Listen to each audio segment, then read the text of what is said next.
되시기를 바랍니다. 앞뒤로 인사하겠습니다. 잘 오셨습니다. 안내 받으세요. 네. 자리에서 일어나셔서 임례송 함께 드립니다.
주의 진리를 보내시어 나를 인도하시고 주의 거룩한 산과 주께서 계시는 곳에 이르게 하소서.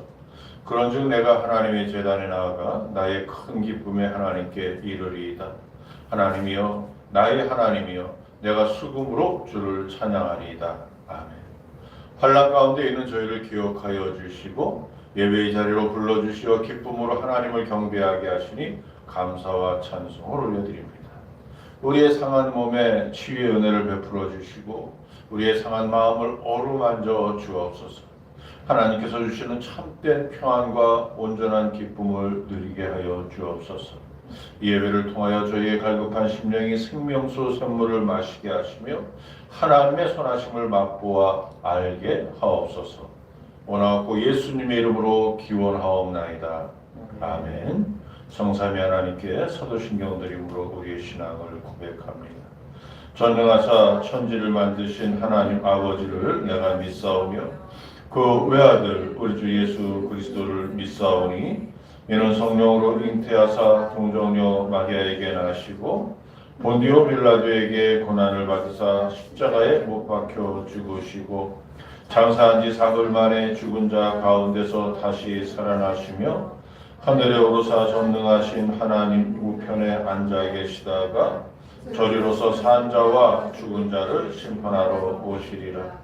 성령을 믿사오며 거룩한 공예와 성도가 서로 교통하는 것과 죄를 사하여 주시는 것과 몸이 다시 사는 것과 영원히 사는 것을 믿사옵나이다.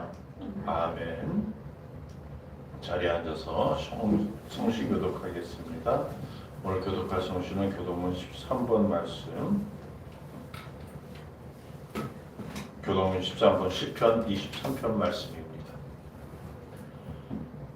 여호와는 나의 목자시니 그가 나를 푸른 풀밭에 누이시며 내 영혼을 소생시키시고 내가 사망의 음침한 골짜기로 다닐지라도 해를 두려워하지 않을 것은 주께서 나와 함께하시니라. 주의 지팡이와 막대기가 나를 안위하시나이다. 주께서 내 원수의 목전에서 내게 상을 차려주시고 기름으로 내 머리를 부으셨으니 내 잔이 넘치나이다. 내 평생의 선하심과 인자하심이 반드시 나를 따르리니 내가 여호와의 집에 영원히 살리로다. 아멘. 찬송가 210장, 268장, 436장 드린 후에 김성령 전도사님 기도하겠습니다.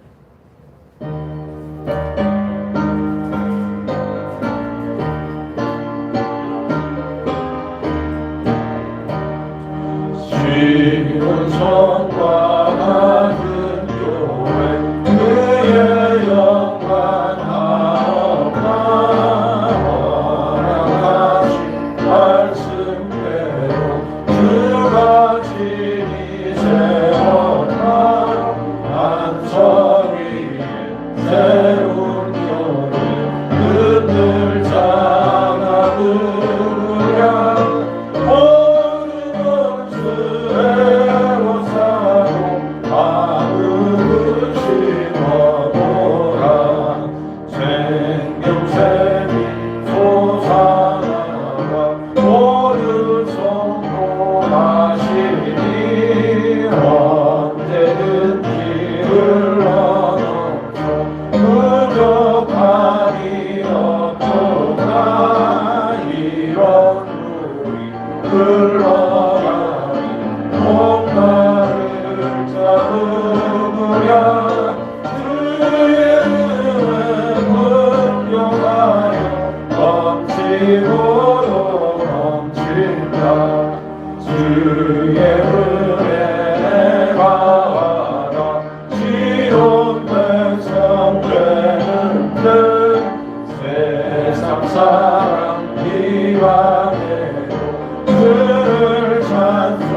자유를 얻게 하는 우연의 영 주의 보혈 시험을 이기고 승리하니 참 놀란 능력이로다 주의 보혈 능력이 또다 주의 피 믿으로 주의 보혈 그 어린 양의 매우 귀중한 피로다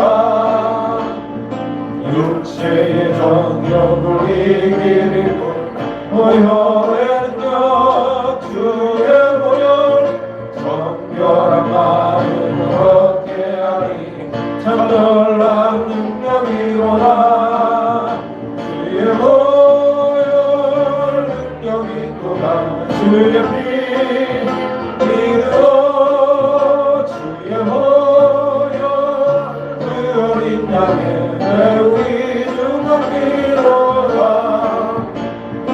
눈보다 너희에게 말기로 보혈의 능력 주의 보혈 부정한 모든 것 밝히시니 참 놀란 능력이로다 주의 보혈 능력이 또다 주의 피 믿으로 주의 보혈 그 어린 양의 매우 귀중한 피로다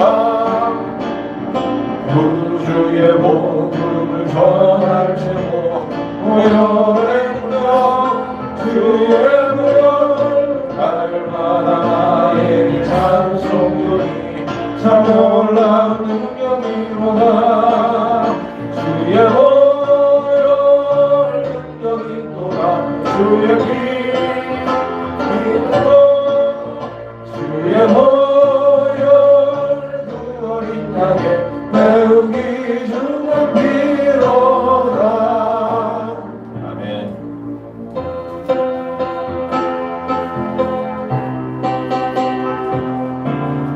나 이제 주님의 새 생명원도 옛것은 지나고 새 사람이로다 그 생명 내 맘에 강같이 흐르고 그 사랑 내게서 해같이 난다 영생을 누리며 주 안에 살리라 오늘도 내일도 주 함께 살리라 주 안에 감추인 새 생명 얻으니 이전에도 영원히 된 마음과 하늘의 은혜와 평화를 맛보니 찬송과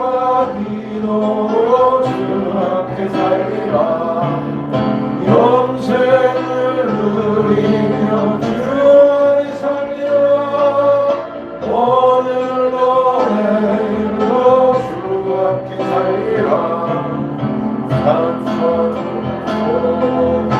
새 것이 되었고 죄인도 원수도 진노로 변한다 새 생명 얻은 자 영생을 누리니 주님을 오신 밤새 하늘이로다 영생을 누리며 주 안에 살리라 오늘도 내일도 주 함께 살리라 주 따라가는 길 험하고 멀어도 찬송을 부르며 빛나리라 나를 모시고 영원히 살리라 날마다 섬기며 주 함께 살리라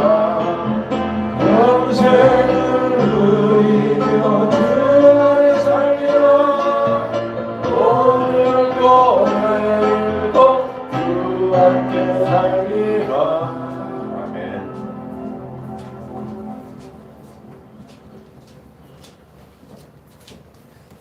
사랑의 아버지 하나님, 오늘도 크신 주님의 은혜에 감사를 드립니다. 그리고 오늘 귀한 날 주님의 날을 맞이해서 저희들 주님 전에 나와 이 시간 주님 앞에 신령과 진정으로 예배를 드릴 수 있게 하여 주심에 감사를 드립니다. 아버지 하나님이여, 저희들 오늘 이 예배가 저희들의 삶에 응답되어지는 귀한 예배가 되게 하여 주시옵소서. 마음이 상한 자에게, 또 영이 상한 자에게, 또 삶 속에 힘든 자에게, 병약함으로 인하여서 마음 아파하는 자에게, 모든 이들에게 주님의 은혜가 강같이 넘쳐 흐르게 하여 주시옵소서. 아멘. 그러므로 인하여서 더욱더 주님을 바라며 더욱더 주님을 소망하며 더욱더 주님을 의지하는 귀한 삶의 역사가 저희들의 삶 가운데 차고 넘치게 하여 주시옵소서. 이 시간 이 자리 기억하지만 여러 가지 사정과 형편으로 인하여 참여하지 못하는 우리의 믿음의 심령들 있사오니 같은 은혜로 복내려 주시옵소서. 이 시간 저희 특별히 간구하옵는 것은 우리 대한민국을 주님 기억하여 주시옵소서. 정말 공의가 넘쳐나는 그런 귀한 나라가 되어져야 될 터인데, 저희들 우리 믿는 사람들이 이 나라와 이 민족을 위해서 더욱서 힘써 기도해야 되는 때임을 저희들 깨닫게 하여 주시옵소서. 정치하는 이들을 인해서, 교육계에 있는 이들을 인하여서, 문화계에 있는 이들을 인하여서 저희들 주님 앞에 간절히 기도함으로 인하여서 이 나라가 믿음 안에 회복되어지는 역사가 차고 넘치게 하여 주시옵소서. 아멘. 저희들의 심령 주님 일일이 기억하여 주시옵고 함께하여 주심을 믿사오며, 오늘 예배가 온전히 주님 앞에 신령과 진정으로 드려지는 예배가 되어지길 간절히 바라오고 원하며, 모든 말씀 예수님의 이름으로 기도드리옵나이다. 아멘.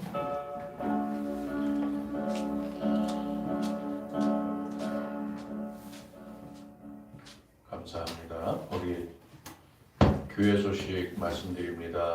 주일 예배 드린 여러분 환영하며 축복합니다.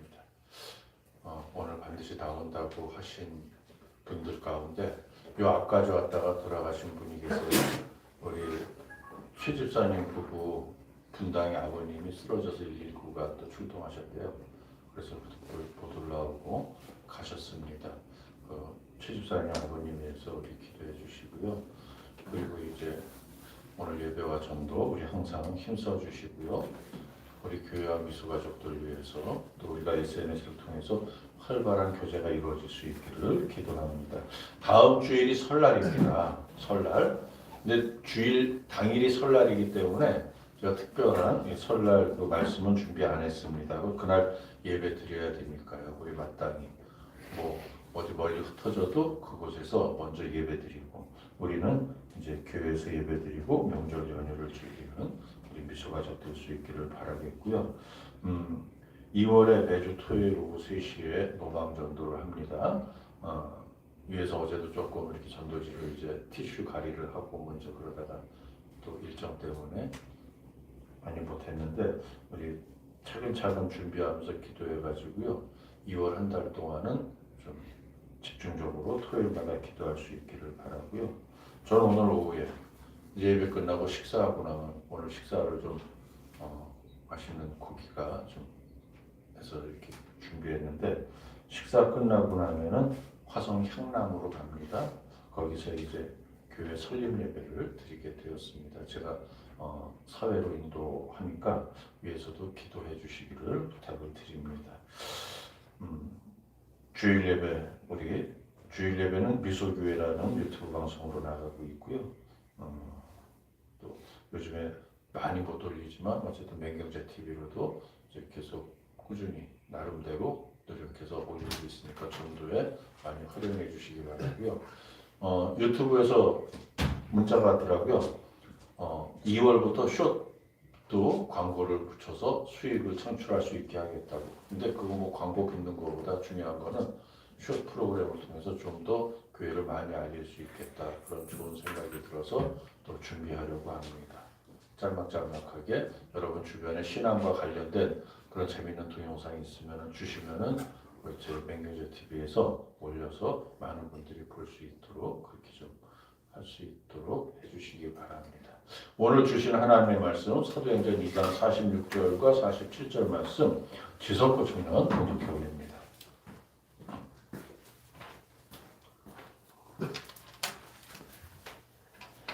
날마다 마음을 같이하여 성전에 모이기를 쓰고 집에서 떡을 떼며 기쁨과 순전한 마음으로 음식을 먹고 하나님을 찬미하며 또 온 백성에게 칭송을 받으니 주께서 구원받는 사람을 날마다 더하게 하십니다. 아멘. 예, 감사합니다. 오늘 설교의 제목이 이제 부흥의 기쁨인데요. 뭐 여러 번 말씀드렸지만 안타깝게도 코로나로 인해서 문을 닫은 교회가 많이 있잖아요. 근데 또 코로나로 인해서 오히려 성도가 늘어난 교회들도 있고요. 그 이제 문을 닫은 교회들은 이제 상가 교회들이고 성도가 늘어난 교회는 이제 대형 교회들 이렇게 추세가 되는데 뭐 어제 그 우리 도수옥 권사님 아드님 와서 기도하고 갔습니다. 어제가 우리 도수옥 권사님 기일이거든요. 그래서 이제 와서 또 기도받고 갔는데 그분 뭐 여러분들이 예 대화하다 보니까는 뭐 대형 교회를 많이 선호하는 그러한 상황들이 있어서 뭐 먼 곳에서 차로 1시간 가는 곳까지도 뭐 그렇게 간다고 해요. 저 상가교회 목사 입장에서 좀 그게 안타까운 일인데요. 어쨌든 그래도 우리는 이렇게 예배할 수 있음을 진심으로 감사하고요.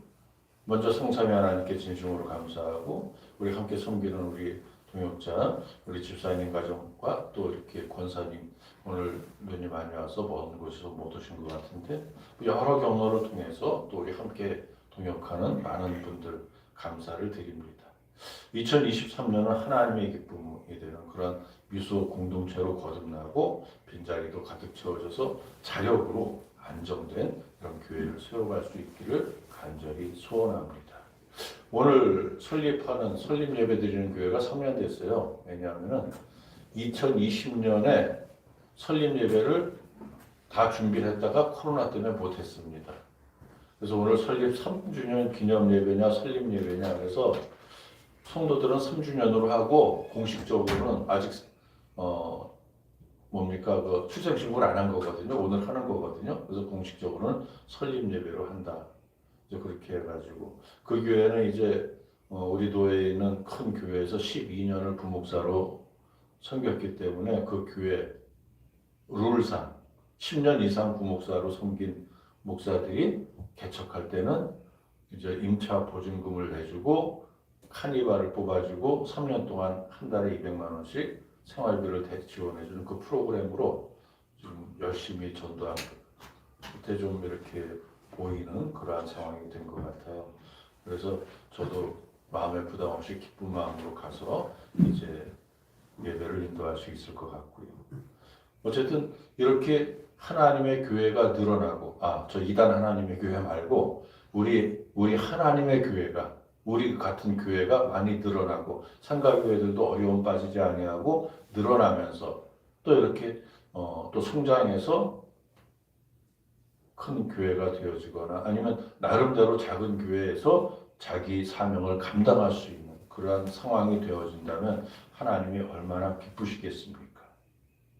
이제 날마다 또 이런 작은 교회라도 새 가족들이 계속 들어와서 함께 섬기게 된다면 또 우리 마음이 얼마나 기쁘겠습니까? 영적으로도 아마 큰 기쁨을 누릴 수 있겠죠. 교회가 부흥하는 모습을 보면서 기뻐할 수 있다면 개인의 삶도 부흥하게 됩니다. 이 부흥이라는 게 뭡니까? 더 성장하고 더 이제 충만하고 이런 사업이 안정되고 직장에서의 위치가 견고해지고 부모 형제 자녀들이 모두 무탈하고 사랑하는 가족은 물론이요 가까운 친지와 친구들 이 기쁨을 함께 누릴 수 있다면 그야말로 금상첨화의 삶이 되겠죠. 그러려면 먼저 교회가 부흥해야 됩니다. 이 일을 위해 우리가 힘써야 되는데 구체적으로 어떻게 해야 될까? 기도하고 전도하고 예배 열심히 드리고 기타 등등 우리가 어떻게 해야 될지 잘 알고 있습니다. 알지만 삶이 바쁘다 보니까 아는 대로 안 되는 것이죠. 교회에서 전도 행사를 한다 해도 내가 내 생활이 바쁘고 내 사업이 바쁘고 내 직장이 바쁘고 내 삶이 바쁘니까 참여하지 못하는 그 마음은 또 얼마나 안타깝겠습니까? 자, 그런데 그럴 때는 이제 내가 있는 곳에서 열심히 기도함으로 같이 영적으로 참여하면 되는 것이죠. 굳이 교회까지 와서 함께 못하더라도요. 자, 그렇다면 반대로 부흥을 위해서는 하지 말아야 할 것, 그걸 알고 있습니까? 교회가 부흥되기 위해서, 개인의 삶이 부흥되기 위해서, 물론 다 그렇지만 교회가 부흥되기 위해서 하지 말아야 할 것, 교회 부흥에 찬물을 끼얹는 행위들. 저 나름대로 이런 자료들을 가지고 있는데 그게 혹시라도 좀 다른 어떤 선입견 같은 게 있을까봐 저는 이제 객관적인 그 미국의 사역단체가 연구한 조사한 자료 중에서 우리가 눈여겨볼 만한 것을 하나 골라서 오늘 그 말씀을, 그 자료를 바탕으로 말씀을 드리려고 합니다. 이 주보에 보면은 가운데 있죠. 부흥하지 않는 10가지 교회의 10가지 공통점. 이게 오늘 말씀입니다. 부흥하지 않는 교회의 10가지 공통점, 미국의 사역연구단체에서 발표한 것인데 우리 현실과 꼭 맞지 않는 내용들이 있습니다. 하지만 나름대로 들을 만한 이야기이기에 오늘 이 말씀을 바탕으로 설교를 준비했습니다. 이 내용을 반면교사로 삼아서 교회가 부흥하고 개인의 영적 부흥을 이루는 그런 은혜의 역사가 우리에게 있기를 간절히 소망합니다. 현대 사회에서 교회가 부흥하지 못하는 공통적인 이유로 첫 번째는 전도하지 않는 거랍니다. 당연한 이야기죠. 전도의 필요성에 대해서는 너무 잘 알고 있습니다. 전도의 의미에 대해서도 잘 알고 있습니다. 하지만 알기만 할 뿐 막상 발로 뛰면서 하려고 하지 않는다는 겁니다. 우리 맹집사가 젊은 남자 2명을 전도했다는데 이제 곧 오게 되기를 우리 기도하고 있습니다. 그러면은 뭐 2명이 한 20명으로 보일 겁니다. 든든해지겠죠. 예. 근데요, 사실 처음부터 전도하지 않는 교회가 있을까요? 저는 없다고 봅니다. 우리 교회도요, 우리 미소교회도요, 이 동네에 나름대로 소문 났었습니다. 리파인빌에 있을 때 부근 프라자로 옮겨서도요. 대한민국 교회 평균치에 비해서는 비교적 전도를 많이 하는 교회로 알려져 있었고요. 실제 이렇게 전도 많이 했습니다. 이 지역에 있는 교회들 가운데 이제 근데 제가 처음에 이 지역에 왔을 때 이 지역에 있는 교회들은 전도 안 하더라고요. 몇 곳에서 하긴 근근히 하지만 뭐 건물마다 교회가 하나씩 있는 것에 비하면 거의 전도 안 한다고 보는 게 맞을 겁니다. 지금 제가 이야기하는 전도는 모방 전도를 말하는 겁니다.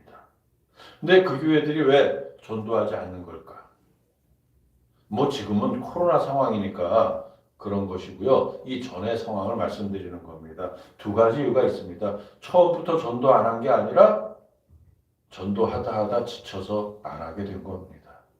아무래도 성도는 늘어나지 않고 재정의 압박은 점점 더 심해지고 영적 탈진에 빠지니까 전도의 동력도 사라진 겁니다. 강북 지역에 뭐 전도 잘하는 유명한 교회가 있습니다. 사회사업도 많이 하고요. 엄청나게 전도를 많이 해서 그 교회 이야기, 무슨 탕 이야기인가 뭐 그 책까지 나왔습니다. 그 교회가요. 뭐 하여튼 재정이 개척교회인데도 굉장히 전도를 많이 하면서 근데 뒤에 밝혀진 사실인데 그 목사님이 부목사로 있던 시절에 거기에 장로님께서 이 목사님에게 매달 조건 없이 2천만 원씩을 주셨답니다. 생활비로 쓰던 전도를 하던 교회에 쓰던 알아서 쓰라고요. 매달 2천만 원씩. 마음껏 하고 싶은 거 다 한 겁니다. 근데 이분이 생활비로 쓰고 흥청망청하지 않고 전부 전도하는 데 쏟아붓기 때문에 교회가 부흥한 거죠. 예. 먹고 싶은 거 막 먹고 놀고 싶은 거 막 놀고 막 가족들하고 여행 다니고 야 우리 한 달에 2천만 원 따박따박 들어와 이러면서 막 마음껏 썼으면 교회가 그렇게 부흥했을까요? 거룩한 빛 광성교회 정성진 목사님도요.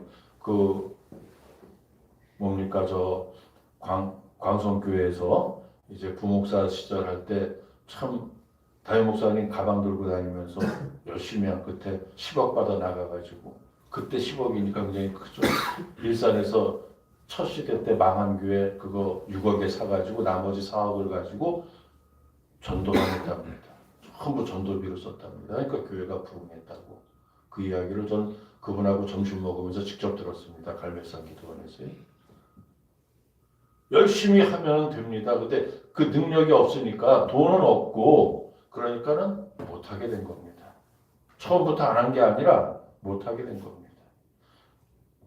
이제 그리고 두 번째 이유로는 전도의 방향을 바꾼 것이죠. 노방전도에서 관계전도 중심으로. 관계전도는 이게 주변의 눈에 드러나진 않습니다. 그러니까 안 하는 것 같은데 어쨌거나 노방전도든 관계전도든 전도 안 하고 살아남을 교회는 없습니다. 전도는 반드시 해야 됩니다. 교회가 빨리 성장하기 위해서 가장 효과적인 전도의 방식이 직접 모시고 오는 관계전도이지만 노방전도도 계속 병행해야 됩니다. 지난 영성대에 다녀와서 제가 잠깐 말씀드렸지만 그때 새벽 예배를 설교했던 두 목사님이 다 메가처치 목사님들이었는데요. 처음에 시작은 아주 작게 하신 분들입니다. 뭐 공단에서 지하 얻어가지고 시작하고 그런 식으로요. 근데 자기 부흥 비결을 간단하게 말하는데 노방전도라고 자신 있게 말합니다. 노방전도.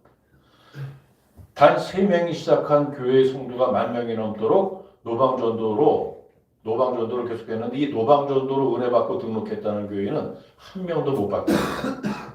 3명의 교인이 10,000명이 넘을 때까지 지난주에 노방전도한 거 전도지 보고 은혜 받아서 왔어요. 이런 교인 한 명도 못 받답니다. 하지만 노방전도를 통해서 지역의 교회의 존재를 알린 게 결과적으로 부흥의 밑거름이 되었을 것이고 노방전도를 열심히 하는 모습을 본 하나님께서 여기저기서 하나님이 직접 교인들을 보내주셨다는 거죠. 그래서 노방전도를 통해서 자기들은 부흥했다고 확신합니다.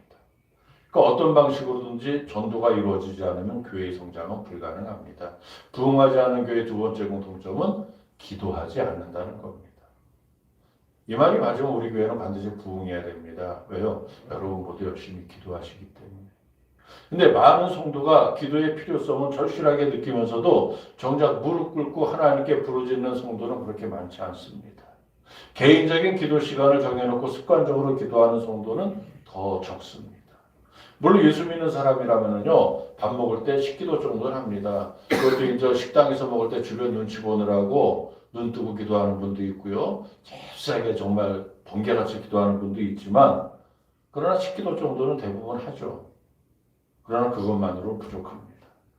여기서 기도하지 않는다는 것은 개인 기도를 전혀 하지 않는다는 말이 아니라 교회 성장을 위한 중보의 기도가 중요하다는 말씀을 드리는 겁니다. 또 있습니다. 함께 모여서 한 마음으로 하는 합심 기도가 부족하다는 그런 의미도 있습니다.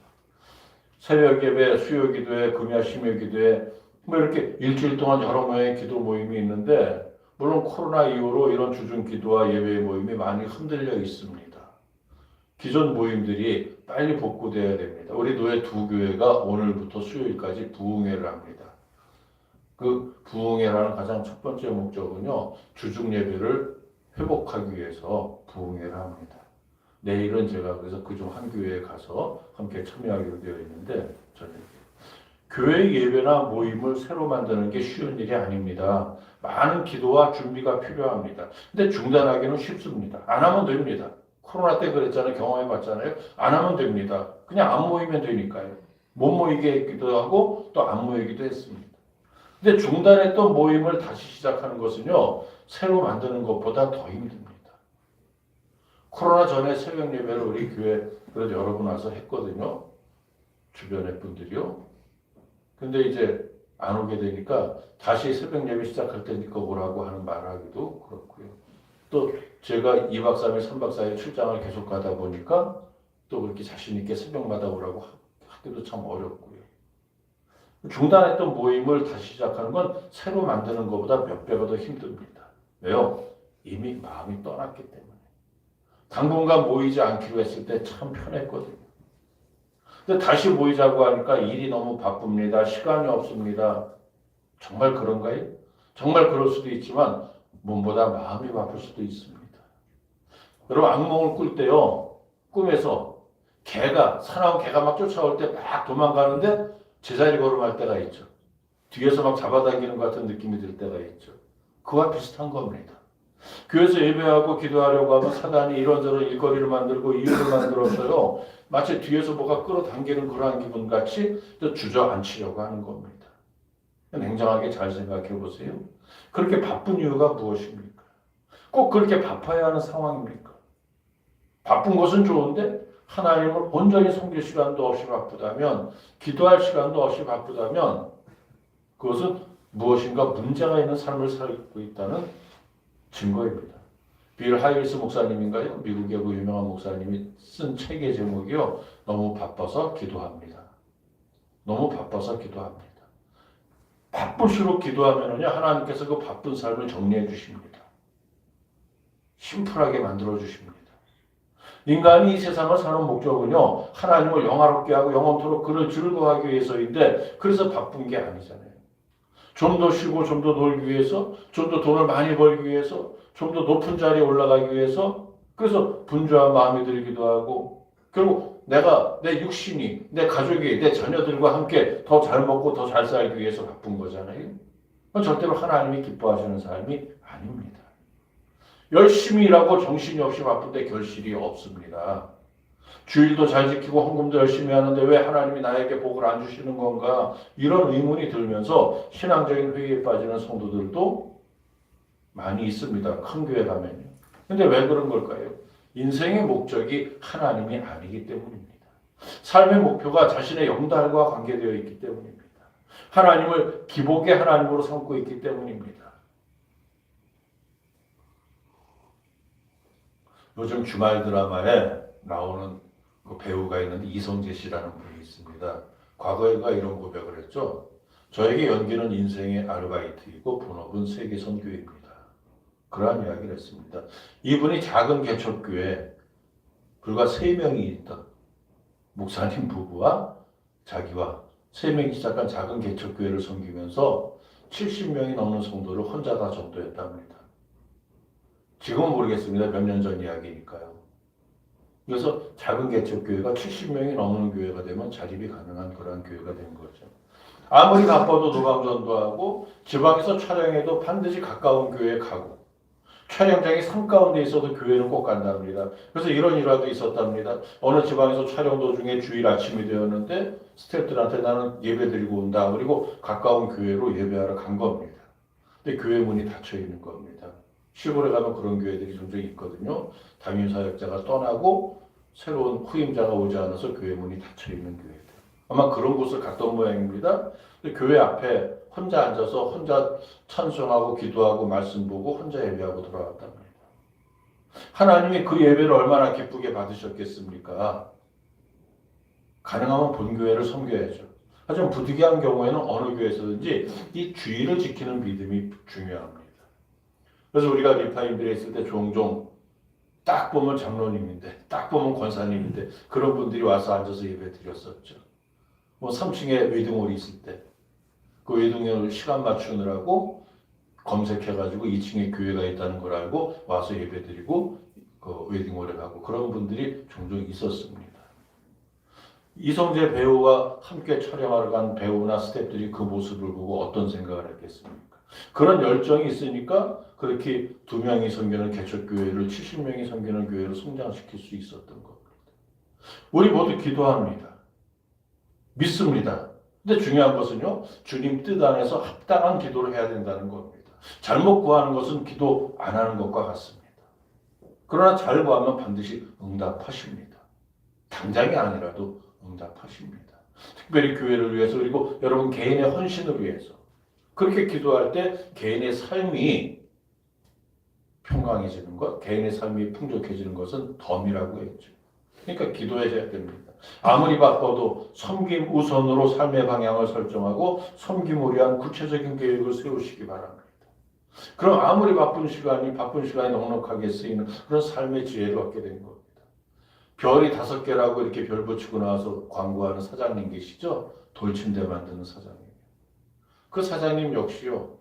몇 년 전에 감리교에서 우리 장로교로 말하면 그 장로회 회장을 하셨는데 그분이요. 감리교에서요. 그런데 제가 아는 지인 감리교회 장로님 말씀 들어보면요.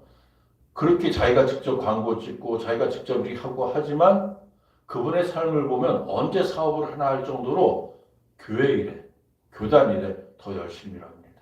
늘 가는 곳마다 있고 늘 빠지는 데 없고 그렇게 열심히 믿음으로 섬기면서 사업을 한다고 이야기하더라고요. 부흥하지 않는 교회의 세 번째 공통점은 해보지도 않고 무조건 안 된다는 겁니다. 이것은 어떤 면에서 두 번째 공통점과 깊은 관계가 있습니다. 왜요? 부정적인 신앙인의 특징이 바로 기도하지 않는 것이거든요. 기도하지 않으면 성령의 지혜를 얻을 수 없습니다. 그러니까 자신의 독단으로 교회를 생각하고 판단하게 되는데 인간의 생각으로 힘들 것 같거든요. 그럼 반대하는 겁니다. 안 된다, 힘들다 이렇게 부정적인 생각에 사로잡히게 되는 겁니다. 기도는 긍정의 생명입니다.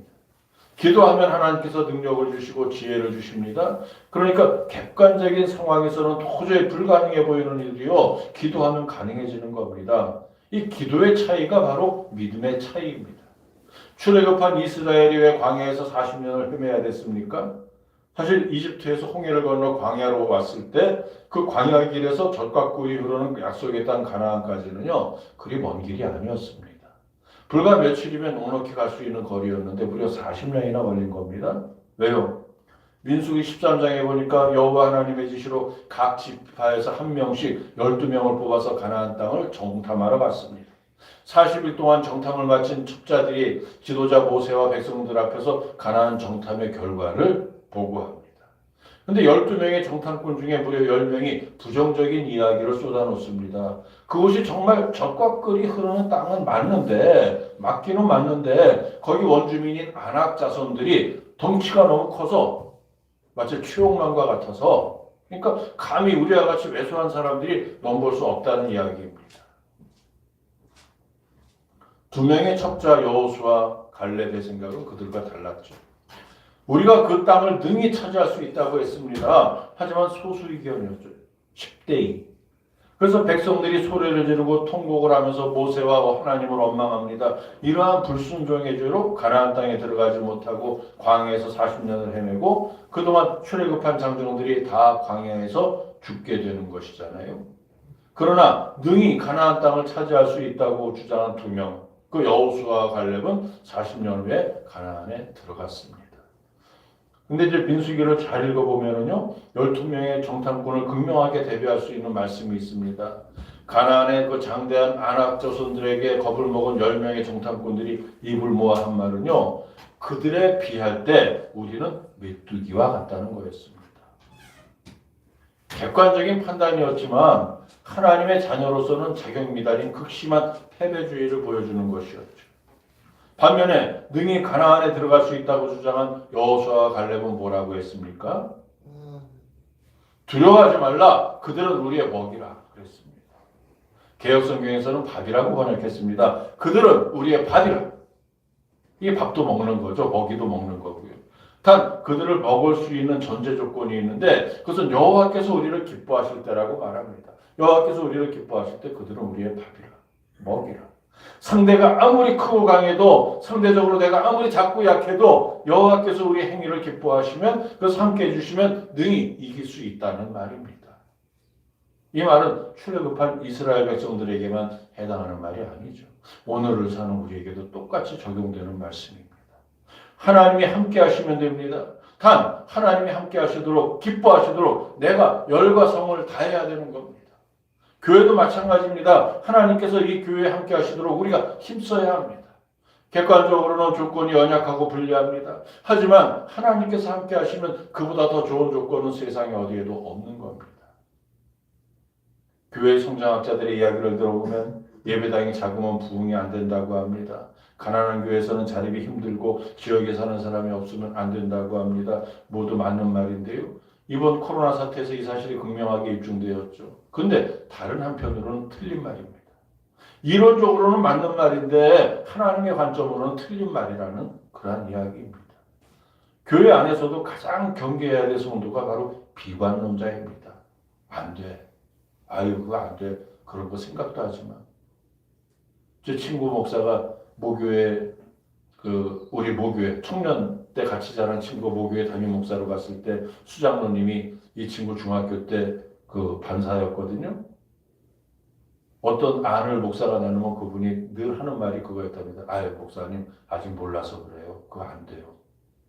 목사님 아직 몰라서 그래요. 과거에 대해 교사였기 때문에 어떻게 반박도 못하고 속만 끓고 앓고 그랬다는 그 이야기를 들었었습니다.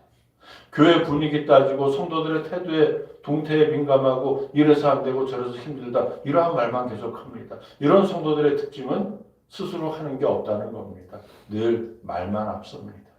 그럼 안 되죠. 하나님의 일은요 적극적이어야 합니다. 좌고우면하지 말고 열정을 다하세요. 그러면 반드시 됩니다.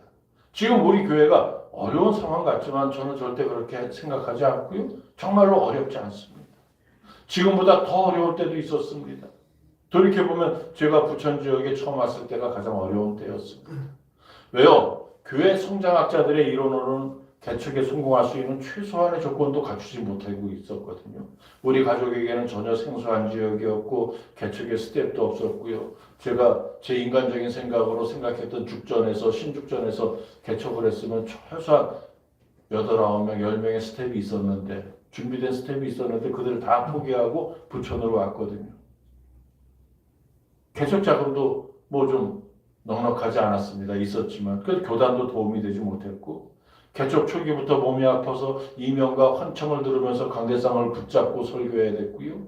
체중이 40kg대까지 떨어졌었습니다. 대꼬챙이 같았죠. 교회 인테리어를 하는 친구에게 오디오 업자를 소개받았는데 아주 엉터리로 해놓고 계속 이런저런 핑계대면서 1년 이상 피해 다니는 바람에 제대로 듣기도 힘들 정도의 음향 상태로 계속 그동안 예배를 드려야 됐습니다. 근데 그때 오분들이 교회 성장의 든든한 밑거름들이 되어주셨습니다. 2005년 4월에 개척해서 그때 성탄절, 그때 성도 수가요, 지금 몇 배 되었죠. 지금의 몇 배. 저도 제 설교를 알아듣기 힘들 때 오셔서 등록하고 섬긴 분들. 설교가 부흥의 제일 조건은 아니라는 사실을 저는 알고 있습니다. 그러나 그러한 성장이 지속되지 못하고 오히려 감소한 이유가 무엇일까? 제가 부족했다거나 여러분이 열심히 섬기지 않았다거나 그런 상투적인 이야기를 하는 게 아닙니다. 가장 큰 문제는요. 양육 시스템의 부재였습니다. 그때 교회 오신 분들이 거의 초신자들이었는데 그분들이 양육을 받지 못하니까 믿음이 자라지 않아서 시험을 이기지 못한 거죠. 이게 저희 부족함이기도 하지만 함께할 스텝이 없이 시작하는 개척교회의 한계이기도 합니다.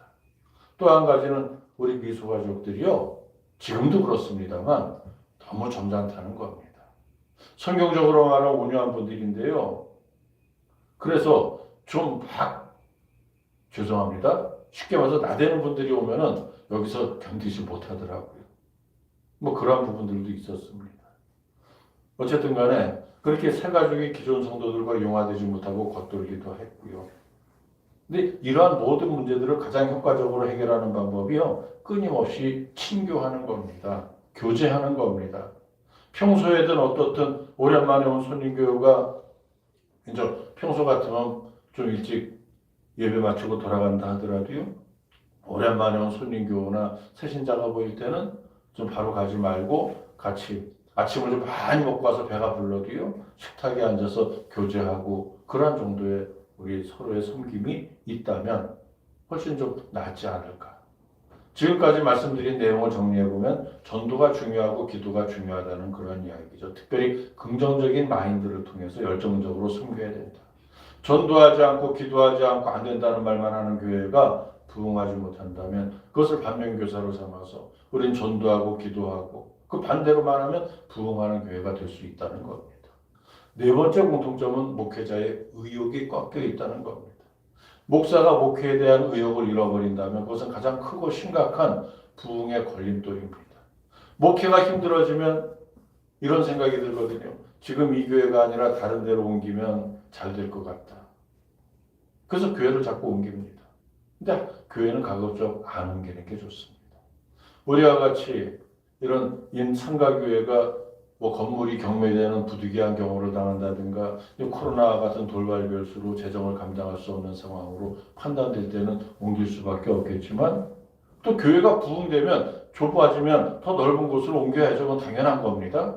그러나 단순히 부흥이 안 된다는 이유로 교회를 옮기는 일은 좋지 않습니다. 옮기면 그 틈을 타서 떠나는 성도들이 생기거든요. 그뿐 아니라 새로운 교회에서 영적 분위기가 안정될 때까지 또 많은 시간이 필요하기 때문에 웬만하면 교회를 안 옮기는 게 좋습니다. 저는 목회를 하는 동안에도 계속 롤러코스터를 탔지만 의욕이 꺾여본 일은 없습니다. 솔직히 힘들었던 시간들은 있었지만 그때마다 스스로 새로운 전환점을 만들어서 목회의 의욕을 새롭게 다져오곤 했습니다. 제 주변 동료 목회자들 보면은 낙심했을 때 낚시 배우고 골프 배우고 낙심했을 때 이런 다른 쪽으로 취미생활로 눈을 돌리고 뭐 이런 모습들을 많이 봤지만 저는 그러지 않았거든요.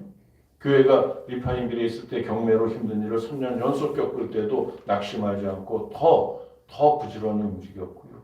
교회 리플렛과 전도지를 만들고 주보를 바꾸고 홈페이지를 새롭게 바꾸고 뭐 이런 일을 계속했습니다. 그때 왜 이렇게 주보가 자꾸 바뀌냐, 홈페이지 배경화면이 왜 자꾸 바뀌냐 이런 생각을 혹시 했을 분이 계실지 몰라도 제 나름대로 힘들고 어려운 일이 생길 때 영적 위기를 타개하기 위한 하나의 몸부림이었습니다. 물론 기도하면서.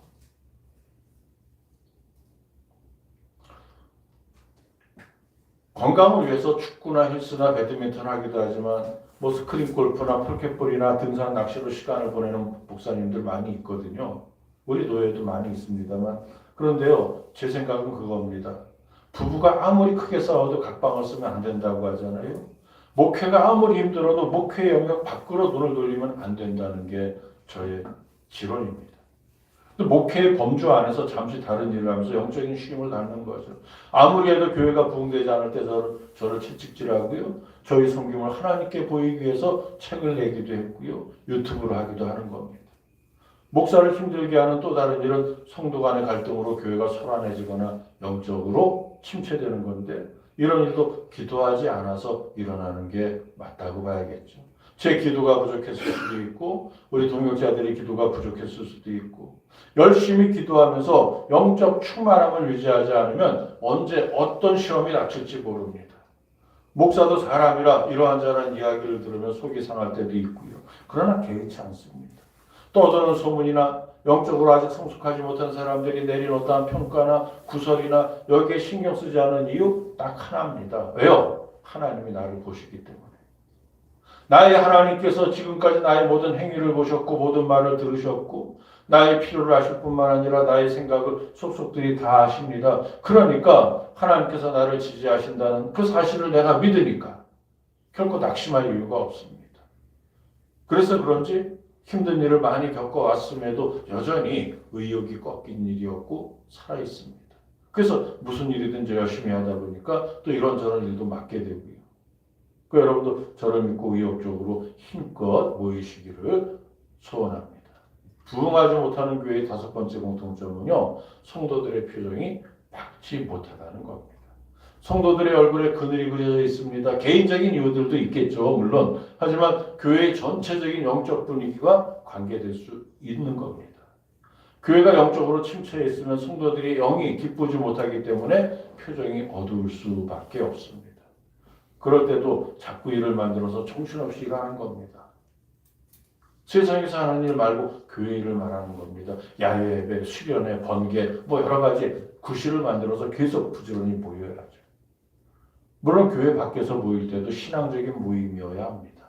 모이기 위해서 기도하고 모여서 기도하고 주님과 동행하며 헤어질 때도 기도하는 그러한 모임. 또 다른 방법으로요. 일꾼을 세우는 겁니다. 이게 교회 어떤 큰 교회들이 교회 문제가 생길 때 쓰는 가장 흔한 방법인데요. 임직하는 겁니다. 특별히 항정직을 세우는 일, 이게 꽤 오랜 준비와 기도와 성도들의 협력이 요구되는데 그래서 한번 그 일을 치르면 교회의 영적 분위기가 긍정적으로 바뀌고 성도들의 표정도 밝아질 수 있습니다. 물론 잘해야죠. 세월 일꾼을 뽑는 일부터 갈등이 없이 잘해야 됩니다. 교회가 부흥하지 못하는 6번째 공통점은요. 교회에 들어가는 입구가 매우 어두운 겁니다. 새신자가 오면은 불과 3분 안에 이 교회에 대한 평가를 다 내리거든요. 음식점도 입구가 밝아야 되지만 교회도 입구부터 내부까지 무조건 밝아야 됩니다. 뿐만 아니라 여름에는 시원하고 겨울에 따뜻해야죠. 제가 이 말씀 드리려고요. 일부러 아까 기도할 때 저희 가서 껐습니다. 전도사님 켜주세요. 진짜 추우니까. 왜요? 처음 교회에 들어설 때 분위기가 굉장히 중요하거든요. 근데 돈을 아끼기 위해서 교회 입구에 전기불도 꺼놓는 교회가 있습니다. 냉난방비 아끼려고요. 여름에 땀으로만 보게 되고 겨울에는 바들바들 떠는 교회도 있습니다. 제가 히터를 꺼서 잠시 좀 그 찬바람이 나니까 몸이 좀 춥잖아요. 그러면 말씀에 집중이 안 되거든요. 이야말로 흔히 말하는 소탕 대신의 전형입니다. 물론 평소 참석인원의 몇 배로 주보를 만들든지 뭐 교회 참석하는 사람은 열댓 명 되는데 주보나 50장씩 만든다든가 음식을 오늘은 밥 조금 했을 겁니다. 우리는 그걸 다 먹을 수 있습니다. 그냥 너무 많이 만들어서 남기는 낭비 같은 것은 삼가야죠. 하지만 하나님께 최상급의 예배를 드리기 위하여 들어가는 물질은 절약의 대상이 아닙니다. 예배를 더욱 풍성하게 만들기 위해서 성도를 불러 모으는 일에 조금의 아낌도 없어야 됩니다. 7번째는요, 율법적인 설교가 많다는 겁니다. 용서와 사랑의 메시지와 그 율법의 메시지가 균형이 잡혀 있지 않고 무조건 이렇게 해야 된다, 이렇게 해야 된다, 저렇게 해야 된다. 오늘 제 설교 같이요. 오늘 제가 지금 이런 설교하고 있거든요. 이렇게 해야 된다, 이렇게 하면 안 된다, 정죄하고 판단하는 오늘 제가 하는 이러한 설교만 매주 제가 계속한다면 여러분이 영적으로 힘들어집니다. 이 율법적인 설교가 나쁜 것은 아니지만 적절하게 섞여야 된다는 거죠. 근데 솔직히 율법적인 설교는요, 준비하기 쉽습니다. 저도 오늘 미국의 사역기관에서 뽑은 그 10가지를 가지고 와서 이 살을 붙이면서 우리 교회 저거에 맞춰서 만들잖아요. 시간 많이 안 걸렸거든요. 그 율법적인 설교를 준비하면요, 신약에 기록된 예수님이나 바울의 교훈을 본문으로 정하고 거기 그 말씀의 대구를 이루는 구약의 율법을 제시하면 굳이 목사가 본문을 깊이 묵상하지 않아도 기존에 나와 있는 수많은 주석책들을 통해서 얼마든지 1시간, 30분 설교 뚝딱 만들 수 있습니다. 주석을 인용하는 것은 표절도 아니기 때문에 많은 목사님들 실제로 그런 방식으로 설교를 준비하는데, 그리고 그런 율법적인 설교도 분명히 중요합니다.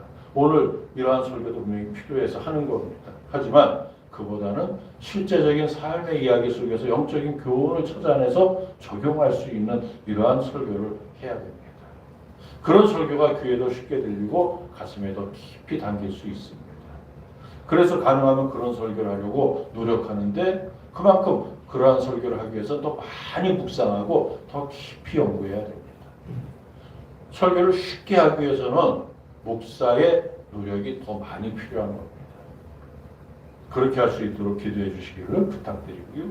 교회가 부응하지 못하는 8번째 공통점은 설교에서 예수님 말씀보다 정치 이야기를 또는 세상 이야기를 또 아니면 자기 자랑을 더 많이 하는 경우입니다. 저는 강단에서 가급적이면 정치 이야기는 안 하려고 노력합니다. 이유는 간단하죠. 정치는 복음이 아니기 때문에. 제 자랑 같은 이야기도 좀 안 하려고 노력합니다. 여러분 듣기엔 어떤지 몰라도 그거 역시 복음이 아니기 때문에.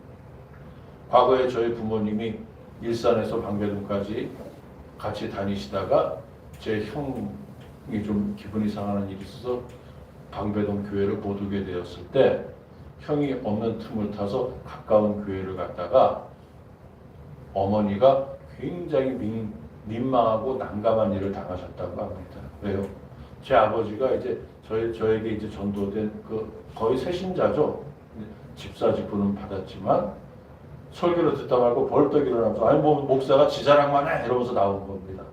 저희 아버지 성격이 좀 그러시거든요. 어머니가 쫓아나오면서 굉장히 민망하셨다고요. 제 스승 목사님은 그런 설교 절대 안 하거든요. 말씀만 전가하시거든요. 근데 그 행신리의 그 어떤 작은 교회 갔다가 목사님이 계속 설교 시간에 자기 자랑만 하고 있으니까 중간에 그렇게 나와 버리실 겁니다. 저희 어머니가 얼마나 민망했는지. 어쨌든 저도요 사회 문화 이야기 덜어 합니다. 또 스포츠 연예 이야기 종종 합니다. 근데 그 이야기들 짧게 스쳐 지나가는 설교의 예화일 뿐입니다. 그날 설교의 주제는 아니라는 거예요. 설교의 주제는 항상 같아야 됩니다. 예수 그리스도의 십자가 보혈, 부활, 구원의 은혜. 오늘같이 특별한 날 설교를 할 때는 좀 양지해 주시고요. 평소에는 그런 것에 포커스를 맞춰야 되는 거죠. 9번째 공통점은요. 교인이 스스로 찾아올 때까지 기다린다는 겁니다. 이런 교회도 있을까 싶지만 있으니까 이야기하는 거죠. 이 첫 번째 공통점이 전도 안 하는 것이었는데 그것과 같은 말 같지만 조금 다릅니다. 왜요? 전도 안 하는 것은 전도하다 지쳤거나 전도의 방식을 바꿨거나 그런 이야기를 한 것이라고 했죠. 근데 그것도 아니고요. 처음부터 교회 차려놓고 교인이 찾아오기만 기다린다. 그 교회의 미래는 뻔한 것이죠. 마지막으로 교회가 부흥할 수 없는 10번째 공통점은 교회의 분위기가 성령의 역사하심을 인정하지 못하는 경우. 예수님께서 성령님을 우리에게 보내주신 이유는 우리를 도와서 온전한 하나님의 자녀로 세워주기 위한 겁니다.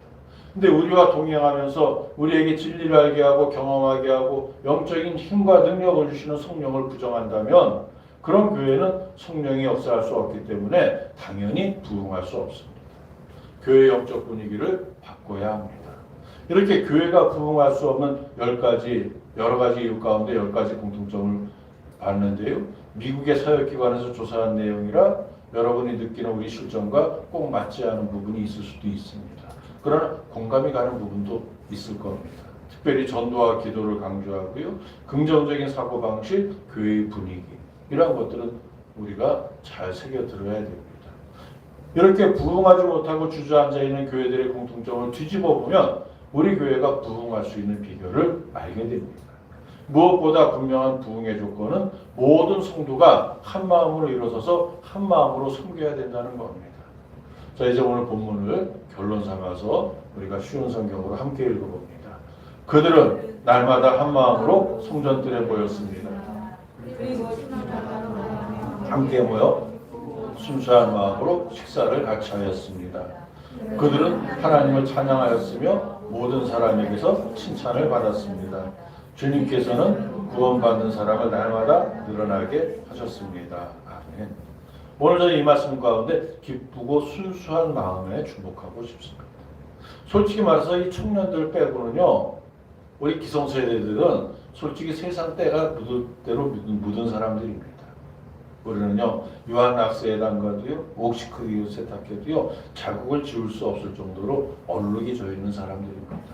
그러나 우리 주님은 유한락스보다 옥시크림보다 수억만 배 더 강력한 세제인 당신의 보혈로 우리를 깨끗이 씻어주셨습니다. 마치 변화산에 계시던 예수님의 모습과 같이 얼룩이라는 눈을 씻고 찾아갈 수도 없는 그런 흰 옷같이 완벽하게 세탁되었습니다. 우리 영과 육이 순수해졌습니다. 완전하게 새롭게 되었습니다. 완전하게 새롭게 되었습니다. 그러니까 당연히 기뻐해야 됩니다. 하나님께서 만들어주신 원초적인 순수한 마음, 그 마음으로 하나가 되어야 됩니다. 이게 한 마음이죠. 이런 마음으로 힘껏 모이라는 말씀입니다. 함께 모여서 교회를 위해 기도하고 주님의 사랑과 은혜를 찬양하고 성도의 사랑을 나누고 주신 사명을 이루기 위하여 힘껏 노력하면 교회는 부흥하게 됩니다. 교회가 부흥하고 우리 인생도 성령으로 충만해져서 크게 부흥한다면 그 삶이 얼마나 기쁠까. 이러한 기쁨을 누리고 하나님을 찬양하는 이러한 은혜 가운데 머무시기를 주님의 이름으로 축원해드립니다. 기도드립니다.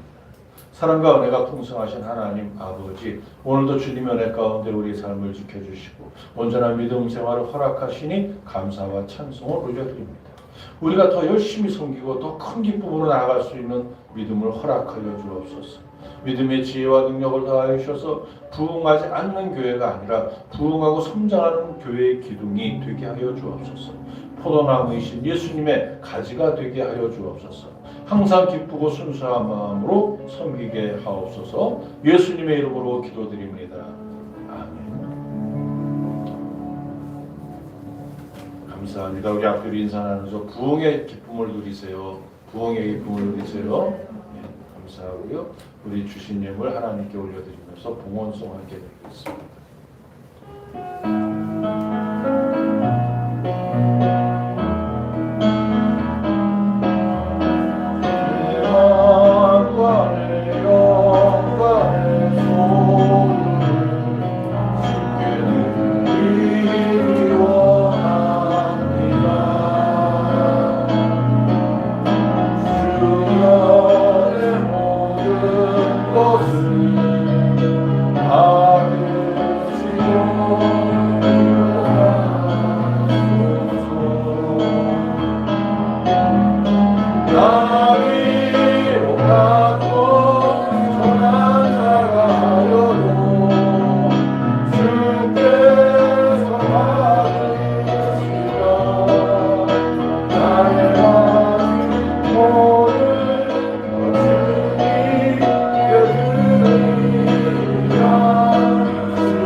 주시는 우리 하나님 아버지, 이 시간 주님 앞에 헌신하는 마음으로 작은 예물을 정성껏 준비하여 올려드렸습니다. 주님을 경외하는 마음으로 받은 물질을 하나님께 기쁜 마음으로 드립니다. 세상의 경제가 어렵고 정치가 혼란스럽지만 하나님의 자녀인 우리의 삶의 터전을 항상 굳건하게 세워주실 것을 믿고 감사의 예물로 드립니다. 또한 주일원금을 드립니다. 항상 이웃과 나눌 수 있는 물질의 풍요와 하늘 양식의 풍성함으로 함께하여 주옵소서. 성미로 드리는 손길을 축복하시어 아름다운 믿음의 손이 되게 하시고 우리 성도들의 아름다운 교제를 위하여 준비한 식탁의 교제가 하나님께 영광이 되게 하여 주옵소서.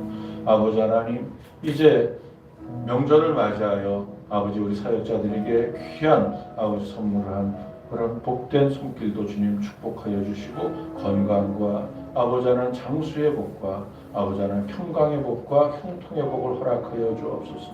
정성껏 드리는 모든 예물과 정성 위에 하늘의 풍성한 것과 땅의 기름진 것으로 채우고 베풀어 주옵소서.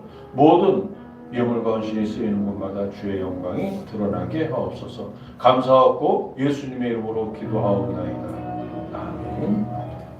자리에서 일어나셔서 폐성으로 찬송가 57장 드립니다.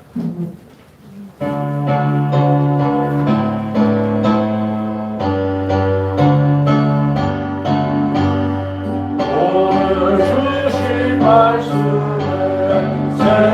새로워서 세상으로 나가서 살아갈 때는 나 혼자 이고 늘 부족하오니 주여 나를 돕사 승리하게 하소서.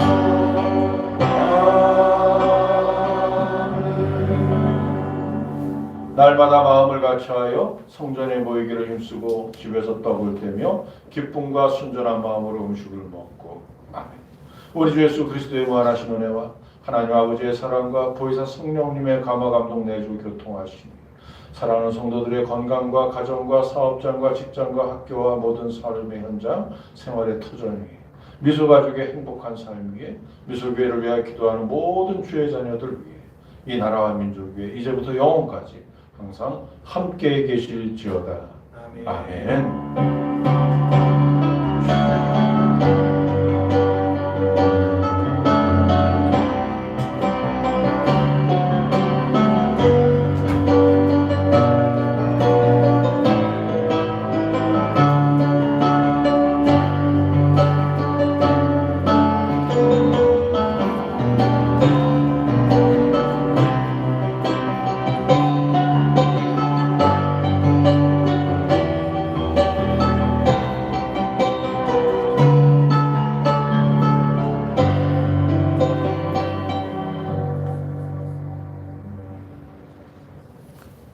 수고하셨어요.